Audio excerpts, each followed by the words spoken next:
El modelo ISLM es una herramienta macroeconómica que relaciona el mercado de bienes y el mercado del dinero. Por lo tanto, se pueden establecer los comportamientos de la política fiscal y la política monetaria en las economías.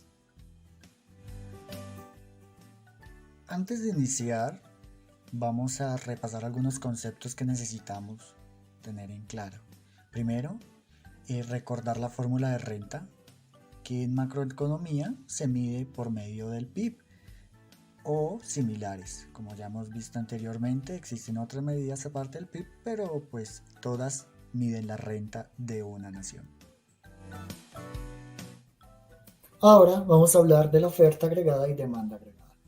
La demanda agregada se entiende como el mundo total de bienes que se consumen en una economía, es decir, cuánto se consume y a cómo se está consumiendo. Una de sus características es de que es decreciente, es decir, que cuando el precio es alto, el consumo es bajito, es decir, se compra menos. Pero si el precio es bajo, el consumo es alto, es decir, las compras son mayores. Ahora vamos a ver la oferta agregada. La oferta agregada es la cantidad de renta, que es decir, cuánto está produciendo o se está dispuesto a producir o suministrar para satisfacer la demanda. En pocas palabras, cuánto se produce y cuánto vale esta producción. Esta, a diferencia de la demanda, es creciente, es decir, que a medida que sube el precio, también sube la renta. A precios bajos se produce muy poco, pero a precios altos se va a producir mucho. Por lo tanto, el punto de equilibrio de la oferta y demanda agregada es donde estos valen lo mismo, es decir, donde se cruzan en la gráfica. ¿Esto qué implica? Implica de que el monto total que se demandan es lo mismo que se está produciendo. ¿Qué se puede concluir? Se puede concluir de que la producción es igual a la demanda agregada. ¿Por qué? Pues porque la oferta en este caso siempre va a buscar equilibrarse con la demanda. Siempre se busca satisfacer la demanda del mercado. Por lo tanto, pues quedaría de la forma en la cual la demanda agregada es igual a la renta o la fórmula que, general de la renta, que es la del Producto Interno Bruto. ¿Por qué fue importante el tema de demanda y oferta agregada? ¿Por qué? Porque nosotros vamos a revisar el tema de la renta. Si estamos diciendo que en la curva IS estamos mirando el mercado de bienes, por lo tanto tenemos que ver la renta de un país, el PIB. Esta parte de acá es la economía interna de la empresa. Cuando solo aparece esta función, estamos hablando de una economía cerrada. Cuando se agrega esto, es una economía abierta. Recordemos qué significa cada parte. Consumo, inversión, gasto público y estas son exportaciones e importaciones. Por eso es que es esta cerrada y esta con el agregado de la economía abierta. Debido a que ya entendemos que la renta es igual a la demanda agregada,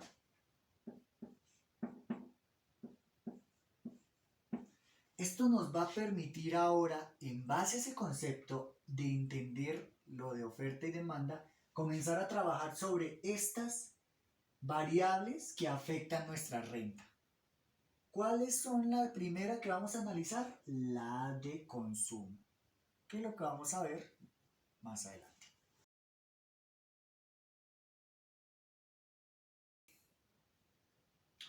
Entonces arranquemos. De nuestra renta vamos a analizar el consumo. El consumo, como ya lo vimos en clases pasadas, es todo aquello que nosotros consumimos en nuestra sociedad. Eso hace parte del Producto Interno Bruto, como ya vimos, que es igual a la renta. Pero vamos a pensar un poquito más allá. Esa renta, ese dinero, esa riqueza que nosotros tenemos, realmente, ¿cuánto disponemos de ella? Entonces se crea el concepto de renta disponible. Nuestra renta disponible, ¿de qué depende? Pues de cuánta plata tenemos, entre comillas, y lo que tenemos que pagar en impuestos más los subsidios que nos llegan, ¿sí? Esta fórmula de acá la vamos a usar más adelante para nuestro modelo de gasto-costo. Y vamos a entender por qué vamos a usar la renta disponible. Aquí ya no solamente estamos mirando la renta como tal, sino qué hacemos con la renta. Ahora, para poder ir a nuestro modelo de renta-gasto tenemos que tener otra idea. Esa renta que nosotros tenemos disponible, realmente, ¿qué hacemos con ella? Es decir, nuestro dinero, ¿cuáles son nuestras opciones con nuestro dinero? Bueno, realmente con nuestro dinero que tenemos a la mano lo podemos consumir o lo podemos ahorrar. No hay otra. O sea, o lo consumes o lo ahorras. No hay otra opción. Este principio nos va a permitir más adelante llegar al modelo de la curva IS. Ahora vamos a ver el modelo de renta-gasto. El modelo de renta-gasto es donde comenzamos a analizar nuestro primer factor de la renta, el consumo. Pero el consumo va de la mano con la renta. O sea, nosotros consumimos en medida de cuánto tenemos en plata. Entonces vamos a analizar paso por paso esta fórmula. Primero nos está diciendo que tenemos un consumo autónomo. Un consumo autónomo es aquello que siempre vamos a gastar, ¿sí? Podemos decirlo que son gastos fijos, son lo que independiente de nuestros ingresos siempre vamos a gastar. Después viene esta C1, que es propensión de consumo, que es un porcentaje. ¿Qué significa esto? Esto está multiplicando a nuestra renta disponible. Eso quiere decir que es qué tanto de nuestra renta estamos consumiendo. O sea, estamos dispuestos a consumir. Es por eso la propensión, propensos a gastar.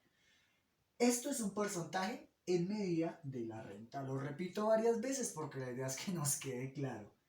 Y como ya vimos, pues la renta disponible es otro proceso. Ahora, teniendo clara el concepto del consumo y su relación con el ahorro, ahora vamos a unirlo con nuestra renta. Sabemos que nuestra renta es consumo más inversión más gasto y pues el factor externo, que en este caso, para no hacer más larga la fórmula, lo voy a dejar hasta ahí. Pero realmente simplemente sería que agregar lo que son importaciones y exportaciones. La renta, uniéndola con el concepto de consumo ya visto, nos da esta fórmula. Realmente lo que se hace es, se reemplaza y se despeja la renta, ¿sí? Pero pues no es necesario hacer una revisión de paso por paso, porque el concepto es llegar a esta partecita de acá. Esto se llama un multiplicador de renta. Entonces acá entra un concepto en el cual nos dicen que dependiendo de ese porcentaje de intención de consumo, de qué tanto la gente se acostumbra a consumir por encima de sus gastos básicos, la renta se va a multiplicar. Si nuestro multiplicador de renta, este numerito aquí es un número alto, eso implica pues de que nuestra renta va a ser más alta. Y al contrario, si este es pequeño, pues nuestra renta va a ser pequeña. Ahora vamos a ver nuestra segunda variable de la renta, la inversión. La inversión va muy relacionada con el ahorro. Imaginemos esto, cuando nosotros vamos y damos plata en el banco como ahorro, el banco tiene la función de coger ese dinero y prestárselo a personas para que lo inviertan, ya sean en inversiones privadas o ya sean inversiones públicas. ¿Sí ven cómo va de la mano los dos conceptos? ¿Esto qué quiere decir? Esto quiere decir que, como vemos en la gráfica, se van a encontrar en algún punto, donde el ahorro va a ser igual a la inversión. Vamos a verlo más adelante. ¿De dónde sale nuestra función de ahorro? La función de ahorro viene muy de la mano del concepto de la renta disponible. La renta disponible es igual al consumo más el ahorro. Despejando el ahorro nos da, escuchen bien, el ahorro es la renta que tenemos menos lo que se consume menos el gasto público. ¿Por qué está el gasto público acá? Porque acá estamos diciendo que la plata que existe en un país menos lo que se está consumiendo menos en la parte privada y lo que se está consumiendo entre comillas en la parte pública. Esto es lo que es el ahorro de un país en general. Ahora, este ahorro es una cantidad de dinero delimitada, un número específico. Por lo tanto, se va a ver como una constante vertical. El ahorro, si se dan de cuenta, no depende de las tasas de interés en este modelo. ¿De qué depende? De cuánto consumimos en el privado y de cuánto se gasta en las entidades públicas. Ahora vamos a ver la inversión. La inversión como tal, vamos a pensarla como ese préstamo. ¿De qué depende que yo pida prestado al banco? De las tasas de interés. Podemos decir, por lo tanto, que la inversión está en función de las tasas de interés. En medida que las tasas de interés se modifiquen, también se modifica la inversión. A diferencia del ahorro, que el ahorro, vuelvo y repito, depende de las tasas de interés en este modelo. Entonces, ¿qué quiere decir eso en un ejemplo muy sencillo? Digamos que nuestras tasas de interés sean altas aquí. Si nuestras tasas de interés se encuentran en este punto, ¿cuánto va a ser nuestra inversión? Va a ser muy pequeña. Por el contrario, si nuestras tasas de interés son muy bajitas, nuestra inversión va a ser mucho más alta. Esos son los conceptos individuales de ahorro e inversión. Y ahora vamos a verlos juntos. Volvemos al concepto inicial. Si yo ahorro y el banco usa esa plata para invertirlo, debe de haber un lugar, un equilibrio donde el ahorro sea igual a la inversión. Y eso se encuentra en este punto, donde se cruza. Este punto donde se cruzan nos determina algo muy importante. Eso nos determina la tasa de interés. Esa tasa de interés idónea y esa cantidad de dinero idóneo son importantísimos. Vamos a llamarlo 0 y aquí vamos a llamarlo 0. ¿Por qué son importantísimos? Porque nosotros vamos, como todo en la economía, estamos intentando lograr un punto de equilibrio. Y eso es el ideal al cual el mercado va a llegar. Eso es lo que vamos a analizar para poder hallar la curva IS. Bueno, estamos cerca de lograr la curva IS. Ahora vamos a coger la información que hemos obtenido a lo largo de este video para poder entender esta gráfica. Sabemos que la oferta agregada y la demanda agregada tienden a igualarse, por lo que vimos anteriormente. Entonces colocamos en la oferta y colocamos la demanda agregada. Entonces, ¿dónde tienden a igualarse? ¿Dónde valgan lo mismo? Pues donde una unidad de oferta agregada sea una unidad de demanda agregada. Por lo tanto, se traza una línea imaginaria de 45 grados donde tanto la oferta como la demanda agregada valgan lo mismo. Esta línea no se podría entender sin haber entendido por qué la oferta y la demanda agregada son iguales. Tú podrías haber dicho, no, es que siempre son iguales. ¿Por qué? Porque siempre son iguales. No, ya entendemos el concepto anterior, que siempre tienden a buscar su igualdad. Que lo que se ofrece siempre tiende a buscarse ser igual a lo que se consume. Y lo mismo en caso contrario, lo que se consume, la demanda, tiende a ser igual a lo que se ofrece. Bueno, ahora vamos a decir que cómo trazamos la función de la demanda, o en función de lo que habíamos dicho, la renta. Entonces, ¿cuál es la función de la renta que manejamos? Lo que es el consumo más la inversión más el gasto público. Acá tendría que agregar las variables de importación y exportación, pero en este caso las vamos a dejar así para dejar el ejercicio más sencillo. Como pueden darse cuenta, no es al 45, pero sí se cruza. Y ese punto donde se cruza es el punto de equilibrio.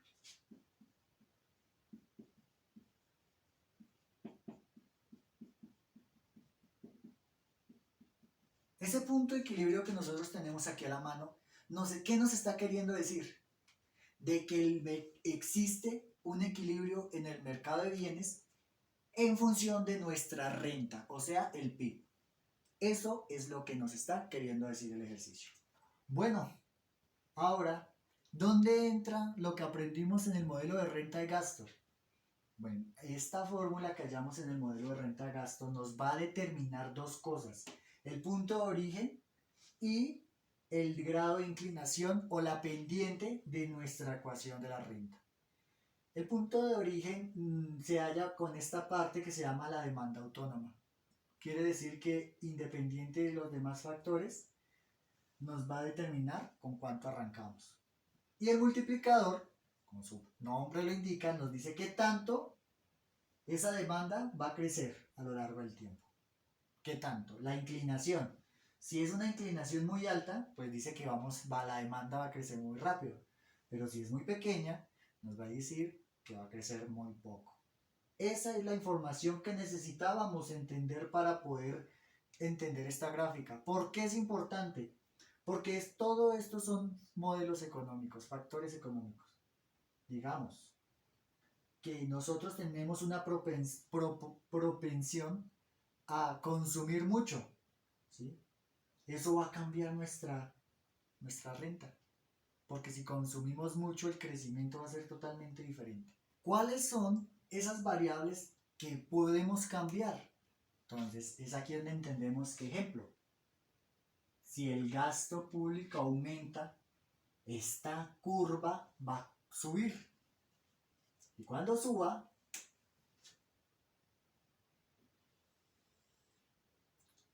va a tener un nuevo punto de equilibrio entre la oferta y la demanda, donde obviamente su producción, su renta va a ser mayor. Pero, ejemplo, ¿qué pasa si el costo disminuye? El costo autónomo disminuye. Lo que va a hacer es que nuestra gráfica se disminuya y el nuevo punto de equilibrio entre la oferta y la demanda va a ser menor. Es decir, nuestra renta, nuestro PIB disminuirá. Así con todos los factores, con el ingreso, con el gasto, con el consumo autónomo, con los impuestos. Entonces, ahí podemos entender los movimientos y en base a qué es que se genera el movimiento del PIB, mientras tengamos nuestra oferta y demanda en un equilibrio de mercado. ¿Por qué equilibrio de mercado? Porque estamos aquí analizando la oferta y la demanda de un país. Ese es el equilibrio de mercado.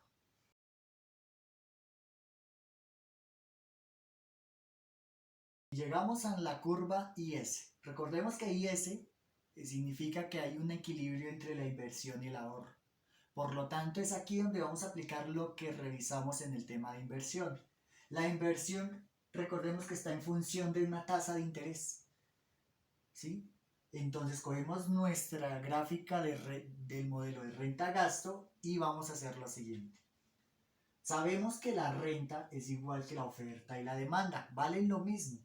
Entonces cogemos ese valor de la renta y ahora ya la vamos a dejar, pero en función de las tasas de intereses de una inversión. ¿Cómo así? Bueno, supongamos, ejemplo, que este variable de nuestra renta aumenta. ¿Por qué aumenta? Porque hubo una disminución en las tasas. Como las tasas disminuyeron, hubo más préstamos en los bancos, como recordemos el ejemplo que usamos, y la inversión creció. Al aumentar la inversión, pues mi gráfica va a desplazarse hacia la derecha. ¿Cómo? Revisémoslo. Dijimos que nuestra renta, nuestro PIB, creció. Al crecer, nuestra renta aumenta y nuestras tasas de interés disminuyen. Como pueden darse cuenta, cumple con lo que acabamos de decir. Pasa lo contrario. Digamos que la inversión disminuye. ¿Por qué disminuye? Porque las tasas de interés aumentan. Verifiquémoslo. Vamos a hacer una recta donde decimos que como disminuye la inversión, disminuye nuestra renta. Y en donde el equilibrio de la oferta y la demanda se da, va a ser nuestra nueva renta. Ahora vamos a pasarlo a nuestra gráfica de curva IS. Como podemos darnos cuenta, nuestra renta disminuyó, pero mi tasa de interés aumentó. Lo que estamos haciendo, en pocas palabras, es coger esta curva y dejarla en función de una tasa de interés. La tasa de interés va a ser la medida en la cual estaremos realizando la gráfica. Bueno chicos, entonces realmente la curva de IS está determinada por el valor de la renta. Por lo tanto, está en función de la demanda agregada, oferta agregada, que sabemos que en este caso son iguales, que es el consumo, inversión y gasto. El consumo tiene sus variables, que fueron las que ya miramos. La inversión, sabemos que debe estar en función de la tasa de interés. La inversión debe estar en función de la tasa de interés. Y el gasto público. Si adicional nos dan datos relacionados con las importaciones y exportaciones, se tendrán que agregar. En este caso lo simplifico, pues para no hacer la ecuación más larga. Esta es la forma en la cual nosotros podemos graficarla. Ahora vamos a hacer una interpretación de la curva IS con base a todos los conocimientos adquiridos. Lo primero es de que esta curva es un equilibrio entre la oferta y la demanda. Por lo tanto, estamos diciendo que por encima de la curva existe más oferta que demanda. Y caso contrario, por debajo de esta, la demanda es más grande que la oferta. El otro tema que hay que mirar es que como el nombre de la curva indica, existe un equilibrio entre la inversión y el ahorro. ¿Por qué? Recordemos que esta curva está en función de la tasa de interés. Si está en función de la tasa de interés, quiere decir que a medida que me corro en diferentes puntos sobre esta curva, las tasas de interés van a variar. Pero todas estas tasas de interés están en base a la fórmula de que la inversión es igual al ahorro. La inversión es igual que el ahorro. ¿Qué implica? Que la inversión sea igual que el ahorro. Que independiente del valor de las tasas de interés y por consecuencia el valor de la renta, siempre se va a cumplir ese equilibrio en el cual la inversión es igual que el ahorro, la inversión es igual que el ahorro y la inversión es igual al ahorro. En cada punto de esta curva está equilibrada la inversión y el ahorro. ¿En función de qué? En función de estas tasas de interés.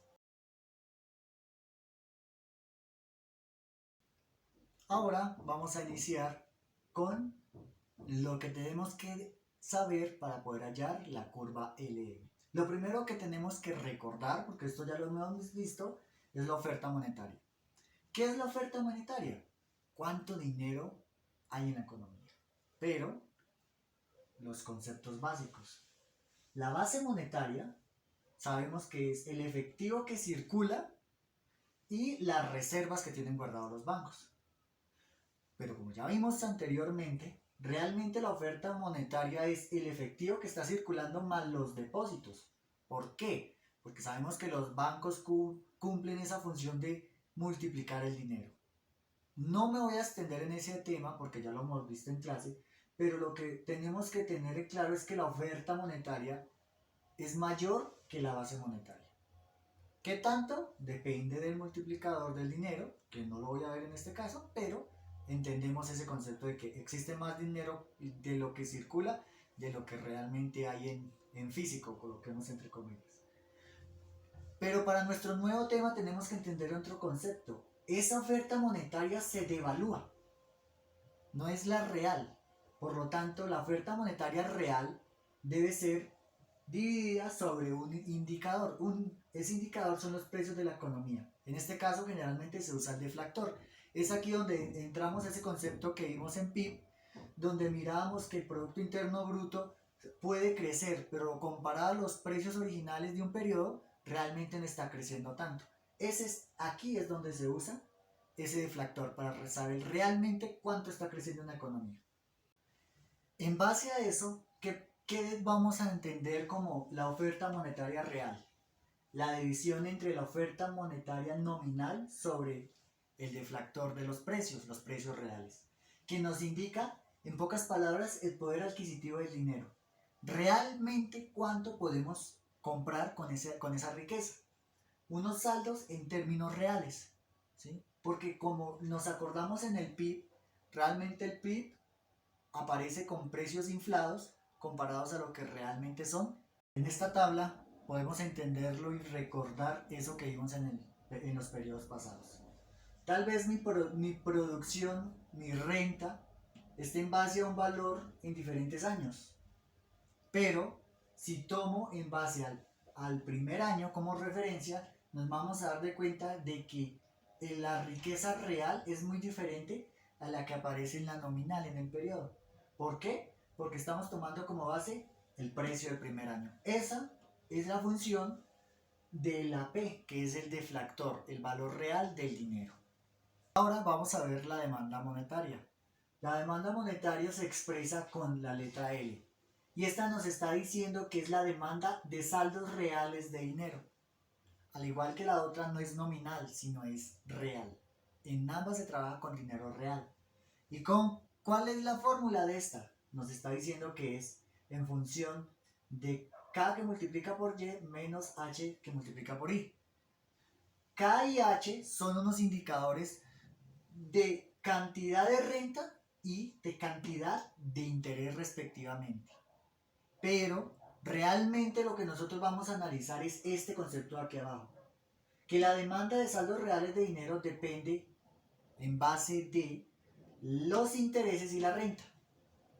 ¿En qué relación? Pues miren, la demanda de dinero, si aumenta el interés, como es una resta, le está quitando, va a ser menor la demanda de dinero. Y efectivamente, porque si aumentan las tasas de intereses, la gente va a pedir prestada menos plata. ¿Y ahora qué pasa si aumentamos la renta, la riqueza, la cantidad de dinero disponible? Va a significar de que la gente va a demandar más dinero. ¿Por qué? Pues efectivamente si nosotros tenemos mucha riqueza, pues necesitamos dinero para poder moverlo, para generar esa liquidez. O sea, a mayor riqueza, mayor renta, mayor es la demanda de dinero. Porque hay hablándolo en la vida cotidiana, pues si tú tienes, toda la gente tiene mucha plata, debe de haber una cantidad de dinero disponible para poder moverla. O sea, van muy de la mano. O sea, no podemos decir que tenemos plata sin tener dinero. No podemos decir somos ricos sin tener dinero para moverlo. Y lo único que lo disminuye en gran medida son las tasas de interés, porque si las tasas de intereses son muy altas, pues el dinero que se va a mover en la economía es muy poquito, no se va a demandar. ¿Para qué si nos cuesta mucho? Ese es el concepto básico que hay en la demanda monetaria, que depende de las tasas de interés y de la renta o de la riqueza. Vamos a equilibrarlos o igualar la oferta y la demanda. Cogemos tanto la oferta como la demanda y decimos que está en un punto de equilibrio, que ambas valen igual. En la gráfica va a ser este punto de aquí, donde la demanda, la curva de la demanda y la curva de oferta van a estar cruzándose en un mismo punto. ¿Qué quiere decir esto interpretándolo? Primero que todo vemos que la oferta es un valor fijo. ¿Por qué? Porque es una cantidad de dinero específica que hay en el mercado. No varía, no depende de las tasas de interés que tanto se está ofreciendo. A diferencia de la demanda, que como se vio en las gráficas pasadas, también se tiene ese comportamiento que si las tasas de interés son muy altas, la demanda va a ser muy pequeña. Pero si la tasa de interés es bajita, la demanda va a ser muy alta. Entonces esta tiene un comportamiento que depende de las tasas de interés. Estos puntos que nos da una cantidad de equilibrio y una tasa de interés de equilibrio es lo que nos interesa. ¿Por qué? Porque estamos diciendo que esos son los valores en los cuales tanto la oferta como la demanda son iguales y podemos hacer la misma comparación que hicimos en oferta y demanda agregada de mercado, en la cual siempre van a tender a ser iguales. ¿Por qué es lo que busca la economía? Que lo que yo ofrezco sea lo que me están comprando, que lo que yo compro sea igual de lo que me están ofreciendo. Siempre tiende a ese punto de equilibrio. Pero si no entendemos este concepto, en el cual la demanda depende de la tasa de intereses, no vamos a entenderlo, el por qué siempre tienden a igualarse. Ahora vamos a realizar la curva LM. La curva LM nos indica que hay un equilibrio entre la liquidez y la cantidad de dinero que existe en el mercado. Recordemos que estas son iniciales en inglés. ¿Eso qué quiere decir? Que en base a nuestra gráfica donde estamos en equilibrio tanto la oferta como la demanda de dinero, lo que nosotros vamos a hacer es transportarla a otra gráfica, pero en función de la renta. Entonces nosotros tenemos este punto de equilibrio en el cual tenemos en la demanda el factor de renta y el factor de interés. Para poder obtener esta curva tenemos que despejar una de estas, cualquiera que nos sea más fácil, para poder comenzarlo. Gráficamente se ve, es como si cogiéramos esa renta donde está en equilibrio, la graficáramos, pero adicional le dijéramos en base a qué es la renta que tenemos. O sea, lo voy a explicar un poquito más lento porque este es un poco más complicado de entender. En un punto de equilibrio que tenemos entre la oferta y la demanda, tenemos una tasa de interés que es la tasa de equilibrio. Lo que estamos diciendo en esta gráfica es esa tasa de equilibrio a cuánto se corresponde en un factor de renta. Eso es lo que estamos diciendo. Supongamos de que las tasas de interés aumenten.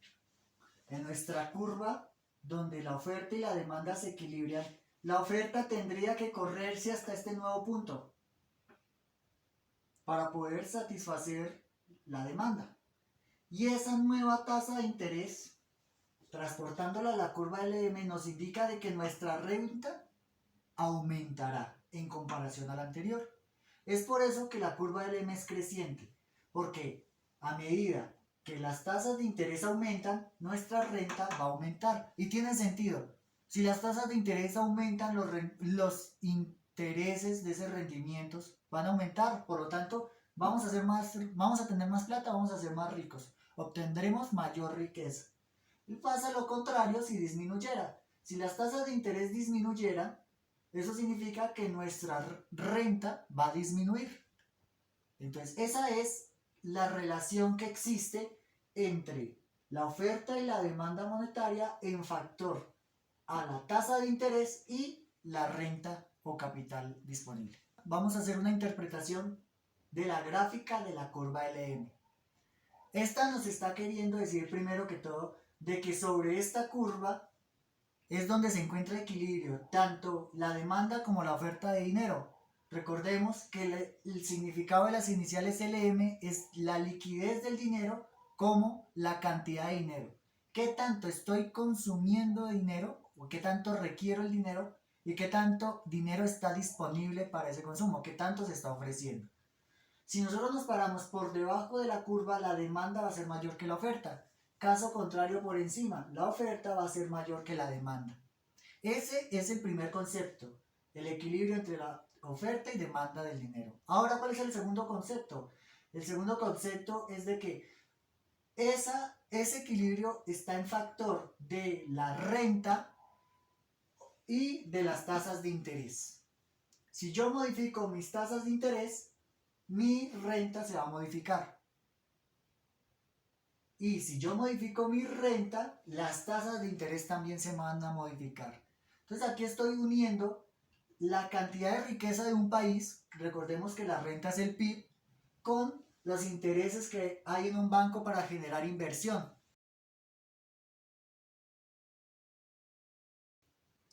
Bueno, ahora unimos la curva IS y LM para poder hacer una interpretación.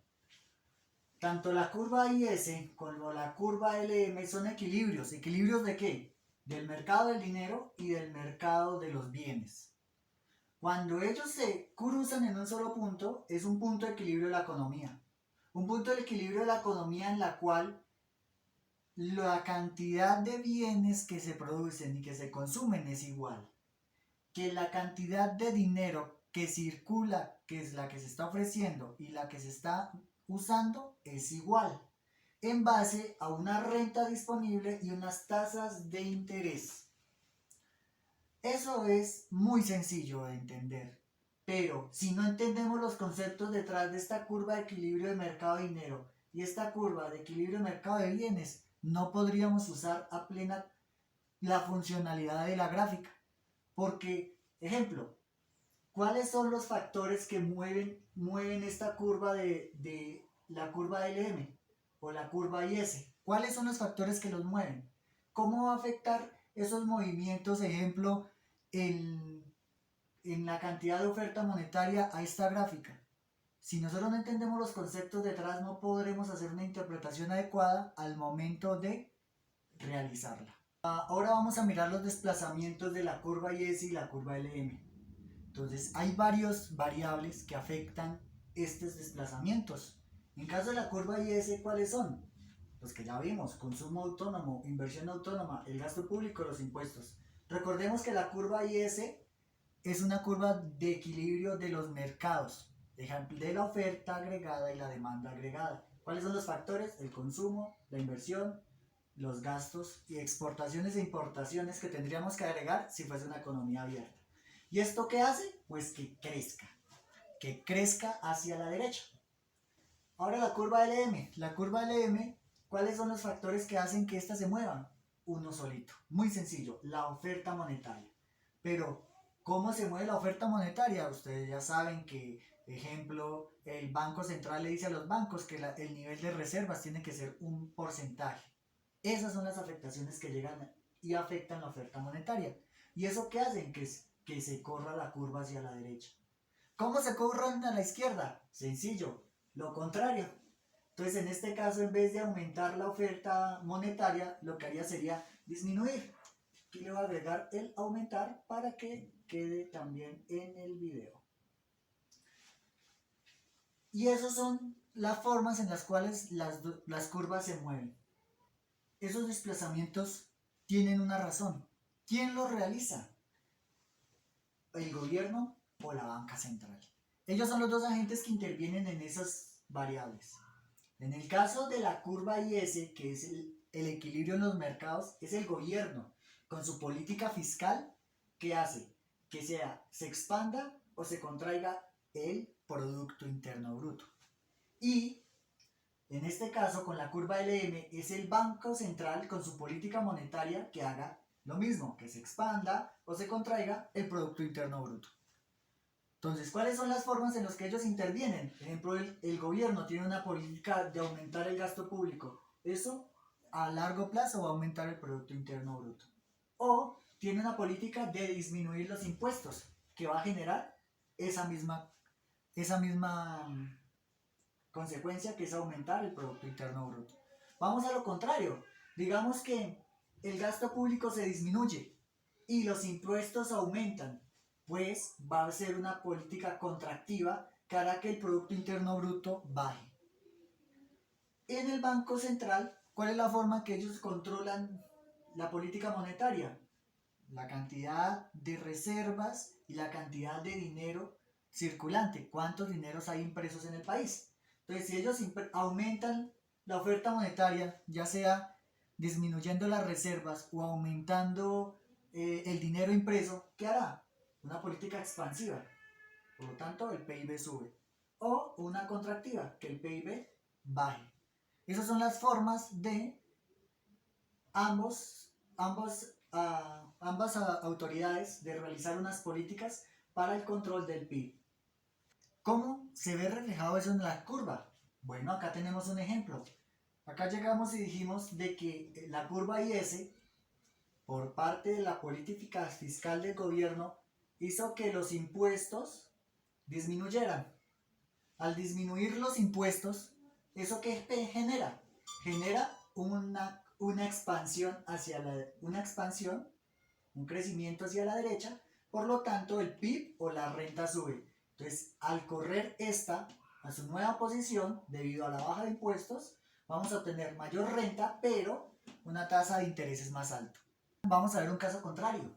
Supongamos que el Banco Central hace una política monetaria al aumentar la oferta del dinero. Eso va a generar un desplazamiento hacia la derecha que genera un aumento de nuestra renta original y una disminución de las tasas de interés. Entonces ahí se pueden ver cómo gráficamente uno puede resumir las políticas monetarias, a qué afectan esas políticas monetarias. Es una forma más fácil de entender los procesos de equilibrios de mercado. Acá podemos ver en esta gráfica las relaciones del modelo ISLM, en el cual la tasa de interés afecta la producción y por lo tanto el ingreso, tanto al mercado de activos como al mercado de bienes. Como adicional, la política monetaria y política fiscal afectan dichos mercados. Es una buena forma de interpretar el modelo de la curva ISLM. Bueno, hemos llegado a la parte final de la presentación de los modelos ISML. Tratamos de ser los más claros posibles, de tener todo lo más breve en cuanto a, digamos, definición y ejemplos, aunque sí el tema era un poco extenso, es un poco extenso, pero sí tratamos de hacerlo lo más claro. También con las imágenes que insertamos para que hubiese más claridad el tema. Esperamos esta presentación les haya gustado y muchas gracias por la atención prestada. Gracias. Created using Powtoon.